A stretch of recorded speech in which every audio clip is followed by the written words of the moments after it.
Fala jogador, fala jogadora, periquito rubro-negro na área, saudações rubro-negras.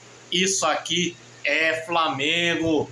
Bem-vindo ao pós-jogo da derrota do Flamengo para o Fluminense. Brincadeira, hein, galera? Brincadeira, hein?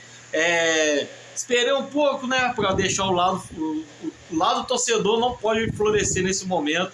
Tem que tentar fazer uma análise mais clara, uma análise correta, né, do que foi a partida, da minha opinião sobre começo de trabalho do Paulo Souza. Como eu acabei de falar, começo, estamos no início, aquela fase embrionária. Já falei no jogo do Boa Vista, usei esse termo, embrionário, está apenas começando. Então, a gente tem que ter muita calma para analisar, para a gente não ficar, o Flamengo não virar um triturador de treinadores, né? Porque às vezes o problema do Flamengo às vezes não tá no treinador e sim nos jogadores, né? Não adianta nada você contratar vários treinadores, mudar trabalho, toda hora ficar mudando o trabalho. Muda a filosofia de trabalho, mas se os jogadores não compram ideia do técnico e a diretoria não cobra para que esses treinadores respeitem o comando técnico, o Flamengo vai ficar assim, ó, 3 meses manda o técnico embora, passa 4, manda outro embora. Eu não sei nem se o Jorge Jesus, se ele voltasse, daria certo. Então, a gente tem que ter muita calma para poder analisar, né? Deixar o lado torcedor um pouco de lado. Vamos começar, vamos lá. Vamos falar da partida de hoje. Fluminense 1, Flamengo 0, né? Pelo Campeonato Carioca. Segundo jogo sob o comando do Paulo Souza.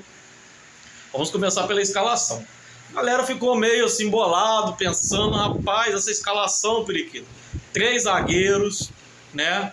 Com o Diego de titular, com o Marinho no banco. O Flamengo já não tinha o Bruno Henrique, não jogou porque foi poupado, porque está sentindo desgaste muscular. Davi Luiz também não. Diego Alves, que até agora não estreou, porque para mim foi um erro ter renovado com o Diego Alves. Pô, Diego Alves, isso foi muito importante pro Mengão, mas o Flamengo tem que ser profissional, gente. Pera aí. Não entrega mais o que ele poderia entregar e renova o contrato ainda. A mesma coisa com o Diego, né? Não entrega o que pode entregar, ainda tem um contrato renovado. Profissionalismo, gente. A gente precisa profissionalizar, colocar o Flamengo, a instituição, acima de tudo.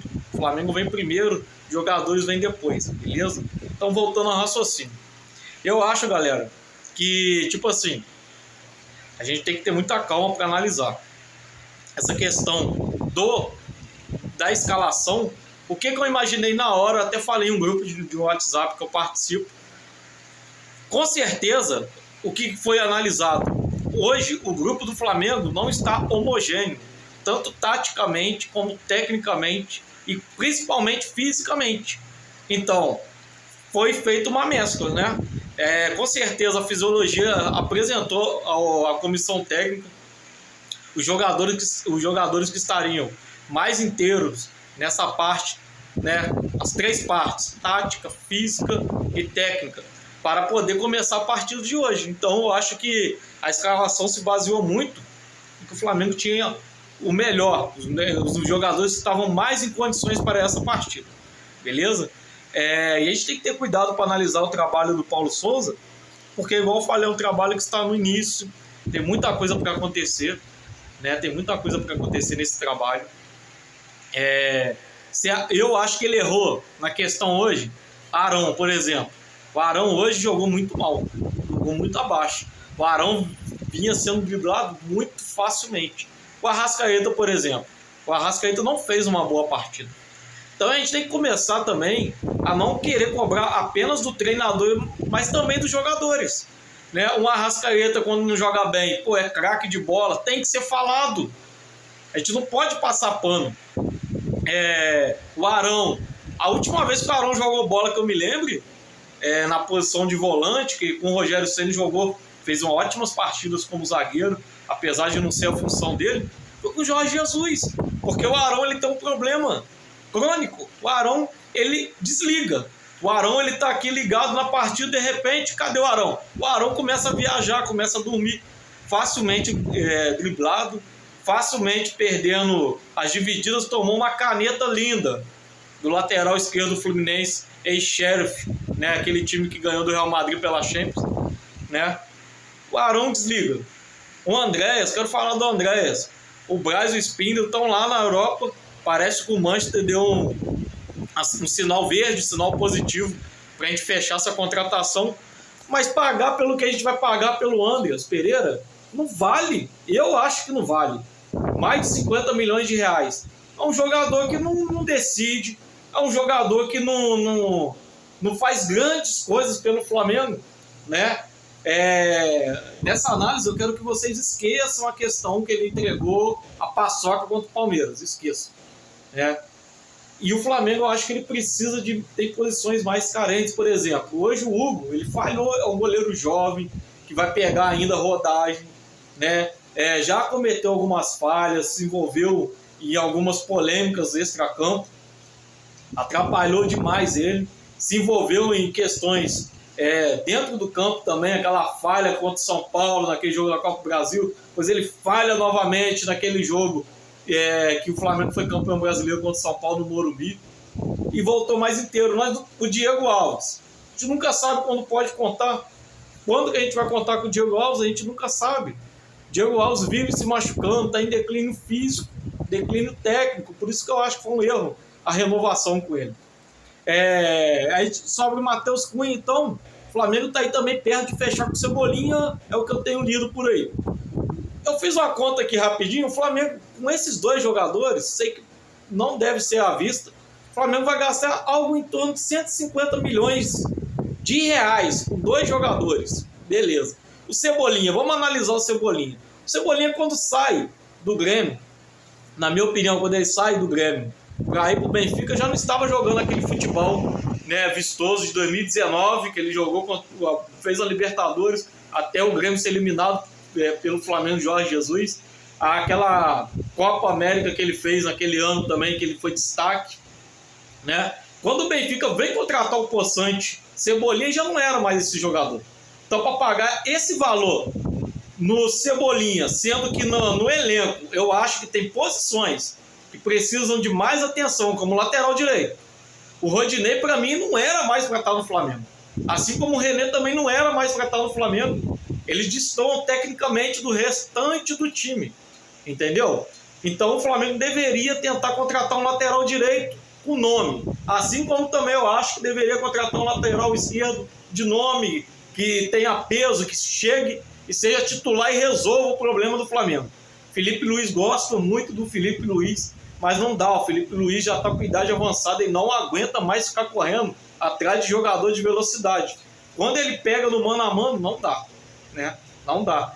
Então, o Flamengo precisa, na minha opinião, de um goleiro, de dois zagueiros, porque o Rodrigo Caio também é outro que a gente não pode contar. Hoje o Davi Luiz não jogou, não acho que a partida do Gustavo Henrique, do Léo Pereira, foi uma partida ruim, mas não são jogadores que dá pra gente confiar a longo tempo, né? Precisa também de um volante pegador de marcação. O Flamengo não tem. Tem um João Gomes, mas é inexperiente ainda.